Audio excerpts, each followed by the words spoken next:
Hello, my loves. I decided to do a spontaneous Facebook Live because I was on another walk with one of my besties and she said, you know what, Jai, I feel you need to do more videos on, everyday practical things of how can we help each other, right? And you know so much, so when you start sharing more, and I've decided she's right.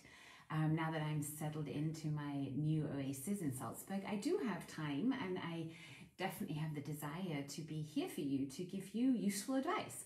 So today's topic is how to break the habit of OCD, understanding obsessive compulsory disorder, right? And what does that mean? That means that a tic, something like, oh, I like doing it this way, the tic becomes obsessive. So you have to have things done a certain way to the extent that something like, I don't know, the obsession of washing your hands becomes so much and takes over your life. So you're no longer able to really control and make choices, but this disorder, this obsession is running you. And I think at the basic level, we can often find obsessive behavior, even in mild forms in all our lives, right? We can think that, oh, well, it's just the way that I like it. But if that way becomes so strict that, it's really limiting you, then the question might be, how can you change that obsession? How could you break the habit of having to have it done this way? And the way I'd like to talk about this with you is with some examples out of my coaching practice with children. So you might or might not know that I have recently launched a Joyful Kids program. So my desire and my mission to help children find their joy is so strong that I decided to create a whole program around it. And for this program, we have a group of dedicated ambassadors who have joined my mastermind group. And here we get to meet and really discuss, live cases. We get to answer questions, get to really dive into the nuts and bolts. So in the last masterclass, one of the ambassadors was asking a question about an OCD behavior of her son, who we'll call Christopher for now. And Christopher's 5 years old, and he's got this hand washing thing going on for a year now, right? And they've tried all kinds of things, and they're very, very loving parents, very aware parents, but it's become really bad that this kid has to wash his hands so often that, his skin is suffering and family life is suffering, and also his school life and kindergarten life is suffering. So the question was, what do you do in a case like that? How do you help this kid? And then we have another case that I had, we'll call her Sophie for now. Sophie is turning 11 and has the OCD behavior of kind of stealing stuff, right? She knows it's not right. She knows stealing is not a good thing, but something sometimes happens and she just has to do it. So that was the case number 2. And then case number 3 is a little boy we'll call Adam for now, so Adam. And Adam is 5 years old and he has this, I would call it the OCD of no. No, whatever is the rule, no. Whatever somebody else does, what everybody would do, no. So these are the 3 cases I'd like to discuss with you very, very briefly to show you how I deal with situations like that and how I've had great success, especially working with children, but also with adults. Because you see, once we unravel this knot of what is OCD, why is this habit becoming obsessive, we can see actually all it is that somewhere some trigger happens, right? Some button is pushed, some trigger happens that creates an emotional reaction within the person, right? So that person will suddenly have this wave of emotion in them. And the emotions that usually come up are something like fear, anxiety, stress, worry, frustration, anger, even sadness can be a trigger like that, right? And then that trigger will run the person. It goes on automatic mode. Literally, when we are run by a high emotion like that, then our neocortex, the front part of our brain, the wisest part of our brain, literally switches off. We're disconnected. We are just running a program, right? So then the trigger happens, the emotional reaction happens, and then we fall into a habit. It's a way of trying to deal with the situation, actually, right? It's a learned behavior. So that behavior at some point will have worked for you. And that's why your subconscious is repeating that behavior, because all it's doing is going back in the memory banks and say, what do we do? What do we do? Oh, this is what we do. We go wash our hands. Or no, we go steal something. Oh no, we say no. And we have that moment of power of saying no to something, right? So we can have all these different reactions to this emotional trigger. And because that behavior worked at some point, we think, okay, it might work again, and it might work again. And especially as children, you know, we also train our parents, don't we? So because the behavior, like saying no and having a temper tantrum, or I don't know, doing the hand washing or whatever it is, worked at some point, we might believe that it'll always work until that behavior becomes overpowering. So here's what we need to do. When the trigger happens, we need to find out, okay, what happened to create what emotion inside of me? So there is a moment of awareness where we can just feel, okay, what is this emotion? And when I, for instance, asked Sophie, what happens just before you go steal? She said, I feel anxious. And I said, wow, isn't that so interesting to notice? That every time before you want to go steal something, you feel anxious. So there's fear in you, right? Isn't that interesting? And she said, yeah. And I said, okay, so, and then when you steal something, how does that feel? And she says, well, for a moment, it feels really great. It feels like I'm in control. I've got something, right? I've literally holding something that it's mine now. I've taken something, right? And then I said, okay, I get that. It's that dopamine hit, right? But what happens then? And then she says, well, then I feel really, really anxious again because I know I'm going to be found out. And then I have to start lying. I have to start covering my tracks and whatever. So actually it results in an even worse emotion. But because of that habit, they kind of get into that loop, right? We get stuck in a cycle. So what we need to do in the moment that we notice, oh, trigger, emotion, oh my God, I want to go do it, we need to break the pattern.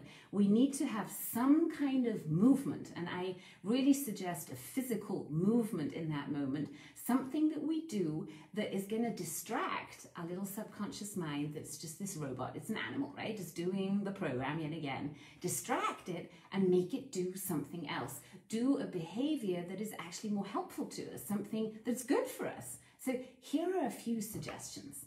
The basic suggestion that I want to give you for that moment of pattern interrupt, that moment when you say stop, is that you use the switch.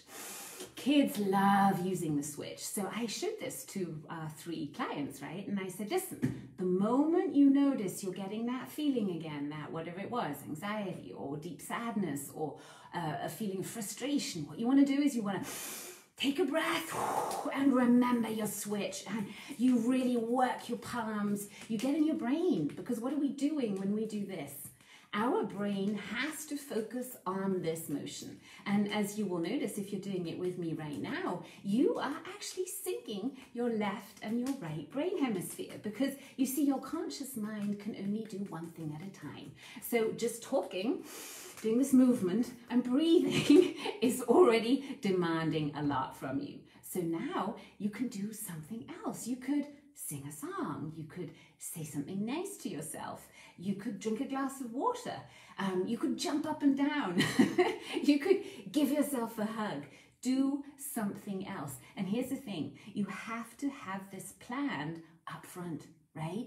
So you want to make the decision to change the behavior. That's where it all starts. So when I work with kids, we talk about this and I explain what's happening, right? And then they say, oh, okay. And I say, okay, so now it's up to you to say, you know, what do I want? Do I want to go on repeating this pattern and stay stuck and keep my OCD, right? Or am I now making the choice to interrupt that pattern and choose for something else? And that question alone is one of the most empowering questions we can ask, because you see, we as creators of our lives do have choice. And children especially need that feeling that they have choice. Because as humans, we have 2 kind of buckets that we have to have filled. One is the attention bucket. We need to feel that we matter. We need to feel that someone is there that is noticing us, right? And on the other hand, we have the power bucket. We all need to feel empowered. We need to feel that we can make choices, that we are creators, because that's aligned with our divinity, right? So when we give children those choices and we say, listen, it's up to you. Do you want to do this? You know this path well, right? Or do you want this path where you could be free of this behavior? You could choose new. You could do something that's actually making you stronger, making you feel happier. It's an easy choice. And then all we need is a tool. We need something that was going to implement that choice. So my suggestion to you today is use this tool to interrupt the pattern. Remember to always take deep breaths and say nice things to yourself. You could, for instance, say to yourself, I love and accept myself. Even if my behavior is sometimes obsessive and I have this little tick of doing whatever it is, and it makes me feel a certain way. And I love and accept myself when I now make a new choice. The choice to be free, the choice to feel empowered, the choice to find my joy because I deserve that. And then you could breathe again and let that settle in. You could give yourself a little squeeze and say, I love you. You could reach out to someone and tell them you love them. You could leave a nice comment on this video. You could make the commitment to go out there and help others, just like you've helped yourself right now. You could teach this to others. So maybe you'd like to join my Joyful Kids program. It's very easy. It's super fun. And you have various options. So let me explain them to you. You have the option to watch a free webinar. So Grace and I recorded a 1-hour webinar for you where we explain the nuts and bolts of the Joyful Kids program, why we're so excited about it, and why we'd love your support. And then if you like that, you could join us for a 1-day online training. This training is now available in English and in German and in Italian. We've translated the entire training, and you also have the manual, so all the PDFs and all the flowcharts. You have them in 6 different languages. You have them in Italian, in German, in English, in Dutch, in French, and in Chinese. So we're putting it out there. All we need now is committed people, joyful people who want to make a difference. And you don't have to be a parent, you don't have to be a teacher, you don't have to be a kid, but you can be all of that. You can be 105. It doesn't really matter, because you see, what works for children, what works for me, what works for you, will work for anybody who wants to make a difference and who wants to, claim that power over their life again, the power of the Creator. So, and if you love all of that and you're saying, I love this woman, I love this program, I want to be an ambassador and join the mastermind. We've already started. We've had our first meeting, but we are very happy to welcome new members in. So if you'd like to do that, just send our support team a quick email. Write support@crystallin.com. CHRISTALLIN. That's Christ all in. We're not religious, but the crystalline consciousness is the consciousness that guides us.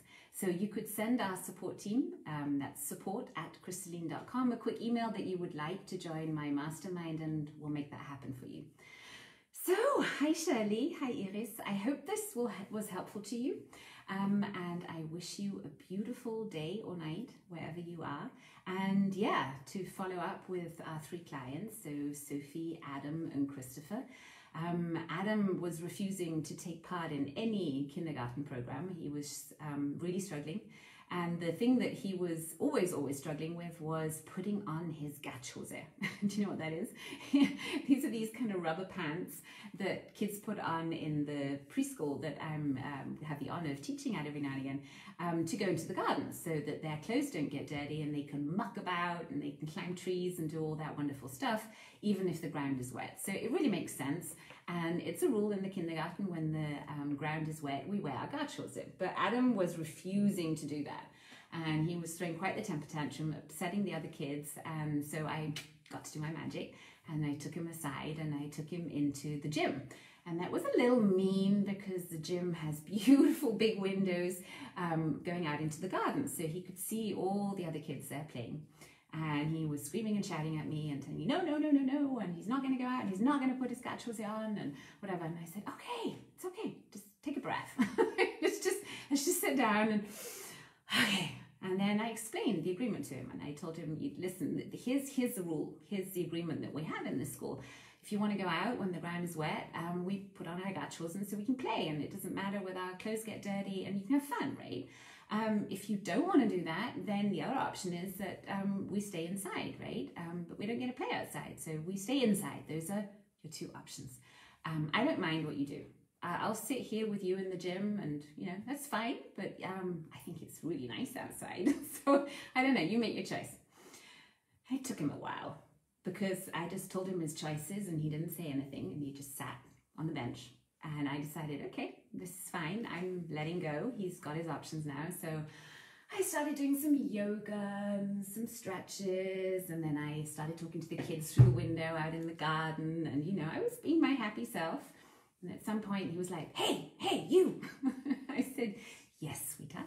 And he was like, nine. And I said, I get it. You don't want to go out. This is totally fine. Totally fine, baby.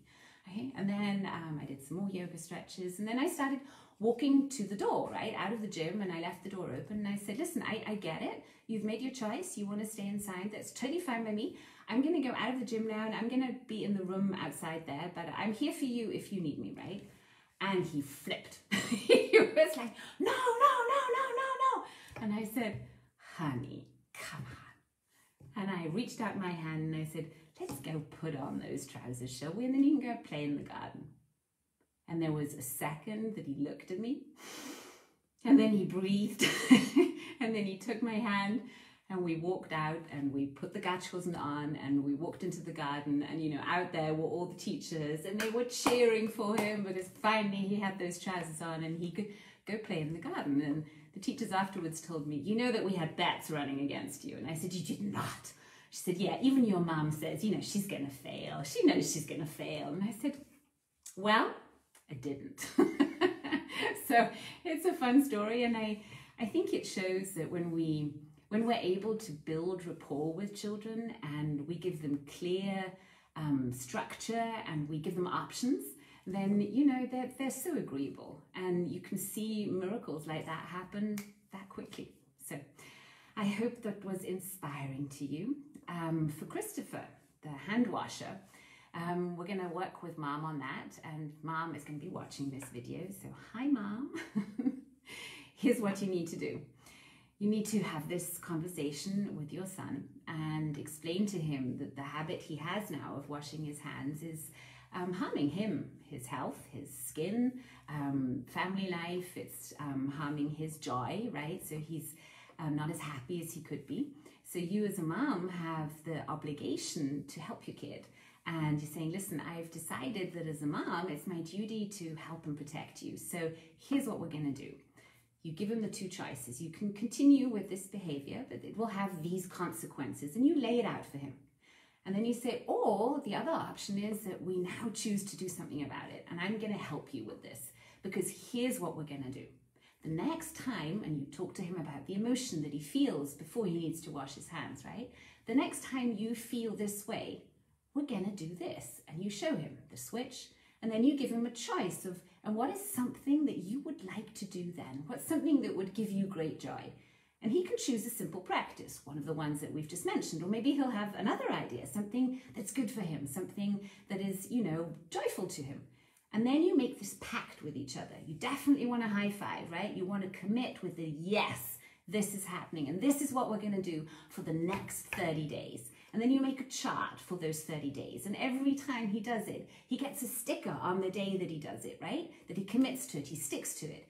And you will see change happen within days. Seriously. So I am so glad we got to share this together. Hi, Giampiero. Hi, Francesco. I love our Italians coming. And I know that sometimes you don't understand everything that I say, but I know that in your hearts you can feel me and you get the gist of it. And never underestimate the power of your intuition and your subconscious mind. So just tap back into those past lives where you spoke perfect English and know that you're understanding everything that you need to understand. That's what I always trust when I'm in different countries and don't speak the language. I always catch the gist. You can feel people, don't you agree? Okay, so I think I've kept my promises. I've showed you what to do. I've told you about my 3 little clients. They're all doing really well. They're much, much happier than before, and they now have a power tool. So do you. Thank you so much for being in my tribe. I love you. Goodbye. Auf Wiedersehen. Arrivederci. Ciao.